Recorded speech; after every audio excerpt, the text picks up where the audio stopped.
नमस्कार, मेरा नाम अंजलि प्रिया है और आज जैसा कि आपने सुना होगा रतन टाटा जी के बारे में, उनका निधन होने के बाद पूरे देश में एक शोक का माहौल है। लोग अभी परेशान हैं और कहीं न कहीं उन्हें वो शोक में भी हैं। आज का पूरा दिन, पूरा माहौल शोक में ही गुजरा है। इन सबको लेकर इनसे बात करेंगे और समझने की कोशिश करेंगे कि भाई रतन टाटा जी जो कि अब हमारे बीच नहीं रहे, उनको लेके क्या कुछ ये सोचती हैं। नमस्कार मैम, क्या आपका है रतन टाटा जी अब हमारे बीच नहीं रहे, कैसे देखती हैं इन चीज़ों? देखिए, देश के लिए बहुत बड़ी क्षति है। रतन टाटा जी देश का स्वाभिमान थे। उन्होंने जिस तरह से बिजनेस को देश और विदेश में आगे बढ़ाया और कभी भी आप देखो उन्होंने सिद्धांतों के साथ कॉम्प्रोमाइज नहीं किया। हमेशा अपने सिद्धांत के ऊपर ही बिजनेस किया, पैसे को ऊपर ना रख करके देश को ऊपर रखा। तो ऐसे आदमी अगर देश से चले जाते हैं तो वो देश की क्षति होते हैं और मुझे लगता है आज पूरे देश के अंदर शोक है। कोई भी आदमी आज ऐसा नहीं होगा जिसकी आंखों में आंसू नहीं होंगे और वो ये नहीं सोच रहा होगा कि ऐसा आदमी, आज हमने देश का असली रतन खोया है।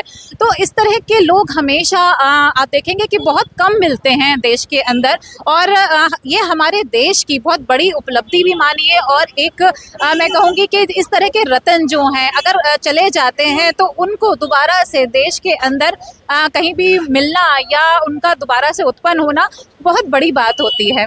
तो ये देश के लिए बहुत बड़ी क्षति है। मैम, जिस तरह से कहा जाता है रतन टाटा जी को लेके कि वो एक ऐसे हस्ती थे जो नैनो प्रोजेक्ट जैसे प्रोजेक्ट लाए थे, जो मिडिल क्लास के लिए सबसे चीपेस्ट गाड़ी बनाना हो, किसानों के लिए काम करना हो या फिर सैनिकों के लिए काम करना, उनका सबसे ज्यादा योगदान रहता था। बिल्कुल, और उन्होंने बहुत लोगों के लिए काम किया है। ऐसी ऐसी स्टोरीज हैं कि उन्होंने कभी भी कोई भी उनके पास उनके दर पर चला गया, कोई भी गरीब चला गया, हमेशा उनको झोली भरकर ही भेजा है। आप चाहे ताज से लेकर के नैनो तक ले लीजिए। एक बार तो ये भी कहा गया था कि पहले उन्होंने जब इंडिका गाड़ी जो है वो बनाई थी तब जो है उनके ऊपर एलिगेशंस लगे थे कि इनको गाड़ियों के बिजनेस में क्यों आ गए हैं और इनको तो अपनी जो है कंपनी बेच देनी चाहिए। लेकिन उन्होंने कंपनी बेचने वाले थे, लेकिन उन्होंने कंपनी नहीं बेची। उन्होंने कहा कि अब तो मैं इसको चला करके दिखाऊंगा। उसके बाद नैनो आई थी और हम सब जानते हैं कि किस तरह से उन्होंने एक आम नागरिक की नब्ज को पकड़ा था। वो जानते थे कि इस देश के जो लोग हैं, वो असली जो मिडिल क्लास है, जो गरीब तबका है, उस तक सुविधाएं पहुंचाना उनका दायित्व है और वो उसी पर काम करते थे और उन्होंने वही किया। इसीलिए आज देश का हर एक नागरिक उनसे सद्भावना रखता है, उनसे प्रेम रखता है। तो मुझे लगता है कि आज पूरा देश आहत है और ये क्षति हम कभी भी इसको पूरा नहीं कर पाएंगे। जैसे युवा की बात करें या जो बिजनेस करना शुरू करते हैं, इंटरप्रेन्योर होते हैं, वो लगातार कई सारा प्रेरणा लेते हैं इनसे, मतलब रतन टाटा जी से। तो आपको क्या लगता है, आप खुद एक युवा लग रही है? नहीं, मैं तो कहती हूँ हर बच्चे को उनकी स्टोरी पढ़नी चाहिए, उनकी जीवनी पढ़नी चाहिए, उनकी बायोग्राफी। आप ये देखिए ना, ऐसा महान शख्स बार बार देश में नहीं आता है। कभी कभी ऐसे जो हैं पुरुष जो होते हैं वो पैदा होते हैं और ऐसे लोगों की जीवनी अगर पढ़ करके हम थोड़ा बहुत भी अंश उनका अपने जीवन के अंदर ले सके, ऐसे महापुरुषों का, तो मुझे लगता है कि जीवन ही सफल हो जाएगा। और कभी भी जो हम परेशान रहते हैं हमेशा, आजकल का युवा आपने देखा होगा पैसों के पीछे भाग रहा है, हर तरह का कॉम्प्रोमाइज करने के लिए तैयार है सिर्फ पैसे के लिए। ये रतन टाटा जी से सीखने वाली बात है कि कभी भी पैसों के लिए अपने सिद्धांतों का बलि मत दीजिए। सिद्धांतों पर रहिए, सिद्धांतों के साथ रहकर भी आप बहुत सारे अपने सपने पूरे कर सकते हैं, अपने अचीवमेंट कर सकते हैं और देश विदेश में आप नाम कमा सकते हैं। तो मुझे लगता है कि ऐसे महापुरुष के लिए तो हर किसी को पढ़ना चाहिए। देखिए, उनसे तो हर एक चीज सीखनी पड़ेगी, किस तरह से उन्होंने अपनी सरलता से, किस तरह से इतने छोटे लेवल से और इतनी ऊंचाइयों तक पहुंचाया। और आपने याद होगा कोविड के दौरान उन्होंने 1500 करोड़ जो है सरकार को दिए थे कोविड के दौरान लोगों की मदद के लिए। तो ऐसे बड़े बड़े बिजनेसमैन, पैसा बहुत लोगों के पास होता है, हमने बड़े बड़े लोग भी देखे हैं, लेकिन जो ऐसे भाव होते हैं, ऐसी जो दानी उनकी प्रवृत्ति थी, वैसे लोग हमें मिलना बहुत मुश्किल हो जाता है। और ऐसे लोग किस तरह से अपने जीवन को व्याप्त करते हैं, अपने बच्चों को कैसे शिक्षा देते हैं, तो वो सब चीज़ें सीखने वाली हैं। और शायद मैं इस जीवन में उनसे नहीं मिल पाई और ना मैं उनसे मिल करके ये बातें पूछ पाई, लेकिन फिर भी मैं उनकी बायोग्राफी और वो सब मैं पढ़ती रहती हूँ और उन्हीं से जो है प्रेरणा लेती रहती। रतन टाटा जी का डेथ हुआ, इसको लेके कुछ कहना चाहेंगे? वो तो मतलब पूरे देश के लिए एक बहुत ही बड़े इंडस्ट्रीज थे और सबों को उनसे बहुत प्यार, बहुत सम्मान है उनके जाने से हम सबों को बहुत दुख है ना। सारे भारतवासियों को दुख होना चाहिए, क्योंकि उन्होंने अपनी पूरा जीवन जो है वो देश के विकास में लगाया। सर जिस तरह से रतन टाटा जी अपने जीवन में मतलब ज्यादातर दान वान करते रहे, जो भी कमाए चैरिटी में सबसे ज्यादा उनका वो योगदान रहे, उसको लेके क्या कहेंगे? क्या लगता है कि कोई और उद्योगपति ऐसे हैं या फिर ऐसे महान शख्सियत के बारे में कुछ नहीं है, वो अपने आप में तो बहुत ही अलग इंडस्ट्रीज थे, क्योंकि उन्होंने शादी भी नहीं किया, उनका अपना परिवार भी नहीं था, तो उन्होंने जो कुछ भी किया वो सब देश के लिए ही किया उन्होंने, और बहुत ही सादा जीवन उन्होंने व्यतीत किया, और बहुत ही लो प्रोफाइल थे, एकदम डाउन टू अर्थ थे। उनके मिलने जुलने वालों का भी कहना है कि वो उनमें बहुत ज़्यादा जो है अपनापन था, इंसानियत था, और कई बार जो है वो बहुत ही गरीब लोगों के साथ भी वो इस तरह से मिलते थे, बात करते थे जैसे वो बिल्कुल उन्हीं के स्टैंडर्ड के लेवल के हैं।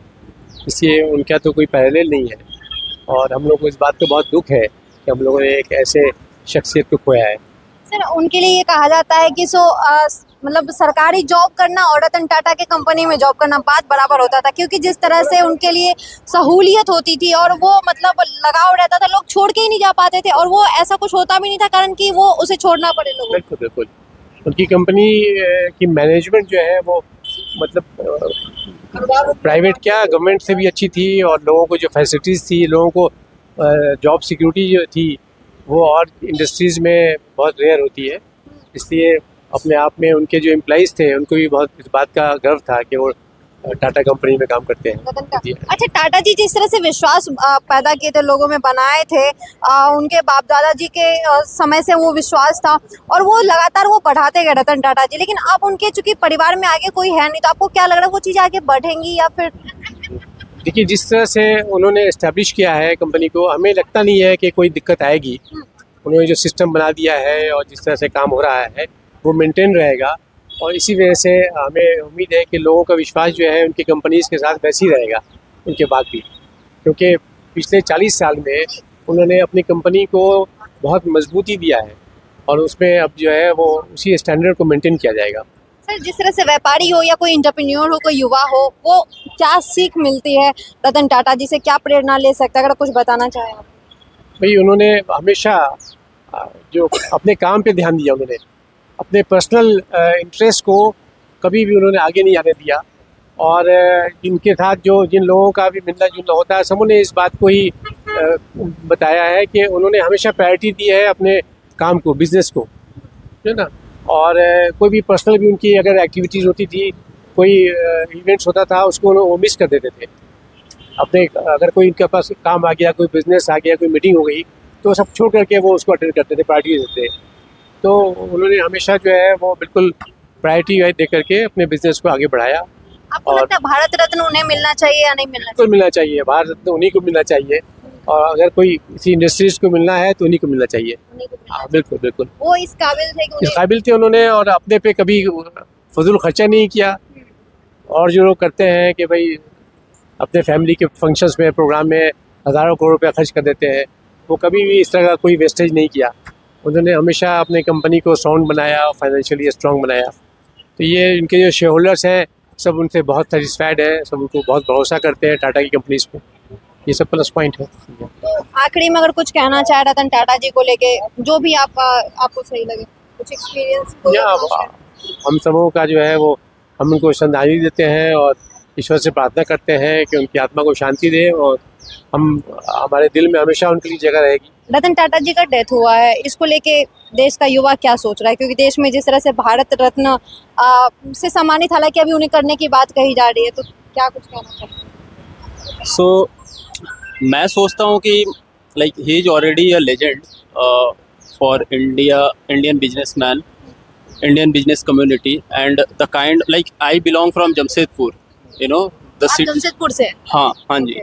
तो हमारा जो 2 जनरेशन है, they are already with the Tata family. अच्छा। माय नाना जी, मेरे मौसा और भी मेरे मामा जी, they are already working with Tata Steel, TISCO, TELCO at that time. So I think Ratan Tata and his family, like Jamshedji Tata and all, holds a very special place in our heart.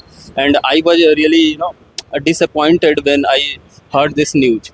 And coming to giving the Bharat Ratna to him, I don't think that at this time we need to talk about, giving the Bharat Ratna. He is already a gem, titan in true sense basically. So Bharat Ratna यदि हम उनको देते हैं ना, तो भारत रत्न की जो प्रतिष्ठा है ना वो और बढ़ जाएगी. सो वो जब जीवित थे तभी गवर्नमेंट को दे देना चाहिए था. And I don't think that government should think about giving a Bharat Ratna. Simply they need to give it, because उनको नहीं देंगे तो आप किसको देंगे. So it's a very simple thing. I think आप किसी भी युवा से जाए, किसी से आप पूछे, किसी भी भारतीय से, they will never say anything ill about him because. Sir एक बात बताइए, जिस तरह से आपने कहा कि आपकी फैमिली भी मतलब टाटा ग्रुप में काम की है, तो क्या कुछ एक्सपीरियंस रहा, क्या कुछ शेयर किए जो मतलब उन्हें टाटा ग्रुप को हर कंपनी से अलग बनाती है? ऐसी क्या बात है? लोग कहते हैं टाटा ग्रुप में काम करो या सरकारी नौकरी करो, दोनों बात बराबर है, तो ऐसा क्यों, मतलब क्या बात है? एक तो लोगों को सेंस ऑफ सिक्योरिटी है. हाँ. जब मुझे याद है, I think Telco was going in to very rough phase. उस समय टेल्को का स्ट्रेंथ था, आई थिंक टाटा स्टील का स्ट्रेंथ था 80,000 employee. So at that time there was a challenge that either reduce the work force by half, that means 40,000. Then he created a scheme जहाँ पे आप क्या कर सकते हैं कि जो एम्प्लॉई है they can take a voluntary retirement, but he will pay the money till the retirement of those employee, and they will also they will also create some kind of a fund and all to allow their family to survive and also. उस नज़रिए से आप देखें तो एक sense of security है लोगों के अंदर, और वो सेंस ऑफ सिक्योरिटी को ऐसा नाम दे देना कि गवर्नमेंट जॉब के साथ आप काम कर रहे हो, टाटा स्टील के साथ काम कर रहे हो, ये तो एक अपने आप में प्राइड की बात है ना कि लोगों को जॉब लूज नहीं करनी पड़ रही है. और इतना भरोसा, इवन गवर्नमेंट से ज़्यादा भरोसा उस ग्रुप पे, वो तो सबसे बड़ी बात है. आज आप किसी भी कंपनी में, like I am working with Adidas eight this moment, तो मुझे तो ऐसे फील नहीं होता है कि मुझे पता है कि मुझे कभी भी निकाला जा सकता है, because this is like it's a foreign brand. But Tata group के साथ यदि आप कोई भी काम करते तो ये दिमाग में आपको रहती नहीं है, एक सेंस ऑफ सिक्योरिटी हमेशा बनी रहती है. तो हमें निकाला नहीं जाएगा. एक बिलोंगिंग होती है ना, क्योंकि अगर कुछ बुरा भी होता है तो हमारे साथ हुआ है. एग्जैक्टली, क्योंकि उनकी लीडरशिप एक जस्ट बिजनेस को बढ़ाने की लीडरशिप नहीं है, it's like to uplift the entire community. So I think from उस सेंस से तो मैं बोलूँगा कि Tata group and Ratan Tata specially, I think उन्होंने जो किया या जो कर रहे हैं, they are building the nation basically. अच्छा, युवाओं के लिए किस तरह से प्रेरणादायक हैं, या आगे भी प्रेरणा लेते रहना चाहिए युवा को उनसे, या जो खास करके बिजनेस कर रहे हैं या बिजनेस में उतरना चाह रहे हैं? उनकी आप लाइफ देखिए. हाँ. जब वो एलए में थे, he was I think studying in the Cornell university, and then he went for I think architecture की डिग्री लेने के बाद he was starting a job in some American firm. और उसके बाद उनको लगा कि इंडिया में इतनी ग्रोथ अपॉर्चुनिटी एंड ऑल, और उस समय उनकी शादी, मतलब he was about to marry a women, लेकिन कुछ प्रॉब्लम थी because of Indo China war at that time. तो वो फिर इंडिया आए, एक अपनी पर्सनल लाइफ में भी उनकी वो सेक्रीफाइस किया उन्होंने, और फिर वहाँ इंडिया आए, and then he established the Tata consultancy service and all in 1996. फिर उसके बाद tele services and everything like. और फिर बाद में उन्होंने जिस तरीके से एक्वायर किया, like company like Jaguar, range rover, so this group, so he shows that at every phase of his life he saw a different kind of a challenges, जहाँ पे कंपनी की bankruptcy की भी बात हुई, but he was formed with his decision. तो I think वो vision था उनके पास, और उनको ये पता था कि वो जो कर रहे हैं, जिस तरीके से कर रहे हैं, it will definitely going to impact the entire country and entire community. जितने भी उद्योगपति हैं वो कहीं ना कहीं पैसे कमाने के लिए काम करते हैं, अच्छी अच्छी गाड़ियां बनाते हैं, लेकिन जब हम बात करते हैं रतन टाटा की, तो वो नैनो कार जैसे प्रोजेक्ट पे काम करते हैं, जो कि सबसे चीपेस्ट कार मानी जाती है मिडिल क्लास फैमिली के लिए, और वो उसका यूज़ भी करते हैं, नो डाउट. वो हमेशा किसान के लिए काम करती है, सैनिकों के लिए ऐसे ऐसे प्रोडक्ट लाते हैं. तो मतलब क्या कहेंगे कि वो किस तरह मतलब उद्योगपति थे या समाज सेविक थे? वो दोनों ही थे. दोनों ही थे. उद्योगपति थे, बट ही सॉ कि वो 1-1.5 लाख की जो नैनो कार की जो प्रोजेक्ट थी, उन्होंने किस लिए लाया, because he wanted to give every lower middle class and middle class family a safe car where they can travel, क्योंकि वो बाइक एक्सीडेंट एंड ऑल बहुत ज़्यादा होते, तो उन्होंने वो देखा और वो सोचा, and then he implemented that despite facing the challenges from west Bengal government, जो सिंगूर में हुआ था कि बिल्कुल। वो सारी चीज़ें, बट उसके बाद फिर गुजरात में then he shift. So I think वही है ना कि चैलेंजेस आपको मिले, बट उन्होंने उसको ओवरकम किया, एंड देन बाद में उसको शिफ्ट किया, एंड देन फिर उसको प्रूव भी किया कि it can be done. Okay, अब मतलब बस एक लास्ट क्वेश्चन की जो युवा है खास करके, जब अगर एक लाइन में डिस्क्राइब करने की कोशिश करें कि अगर आपको कभी सीखने मतलब उनसे कुछ पूछने का मौका मिलता, उनसे क्या सवाल करते, पहली चीज, दूसरी चीज की उनसे क्या एडमायर करते हैं आप? सो मेरा जो जन्म हुआ है वो टाटा हॉस्पिटल में हुआ, TMH इन जमशेदपुर। सो मेरे लिए तो I think he is my hero from the childhood. मैं कभी मिला नहीं हूँ इनफैक्ट उनसे, बट उनकी एवरी जर्नी को, द वीट एंड विजडम, जो रतन टाटा की बुक है, I don't know the author name at this moment, so वो आप पढ़िए, and then you will able to identify कि किस तरीके के वो इंसान थे, जो कि मीडिया में जो प्रोजेक्ट होता है, like if you remember a case, जब Prince Charles of England, he invited him for giving some kind of award और समथिंग लाइक दैट, बट उनका एक डॉग था Tito, and he was ill, and then what he did, he asked him to cancel the entire event, और वो वहाँ गए नहीं because of the dog, because वो इल था। So it shows a kind of a humility, a generosity in a man like him, कि जो कि इंग्लैंड के प्रिंस उनको अवार्ड के लिए बुला रहे हैं, बट वो सिर्फ उनको अपने मना कर पेट दिया। मना कर दिए। सो ये it's says the magnitude about that person, क्या स्टेचर था, क्या सोच थी उनकी। सो मुझे लगता है कि युवाओं के लिए तो प्रेरणा ही है, और भारत को सर्व की एक तरीक़ा से, ये भारत के लिए गर्व की बात है।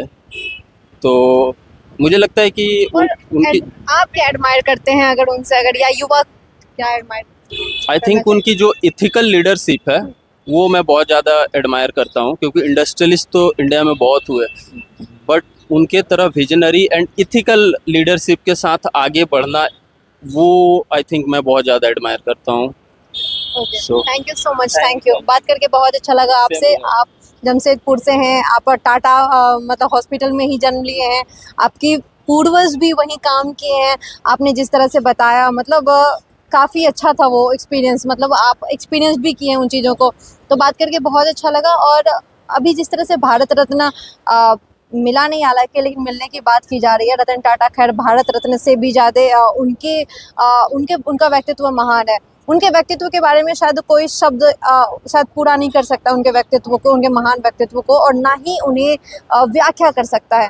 लेकिन आपको क्या लगता है कि उनके व्यक्तित्व के बारे में आप क्या कुछ ऐड ऑन करना चाहेंगे? हमारे कमेंट बॉक्स में ऐड ऑन कीजिए। धन्यवाद।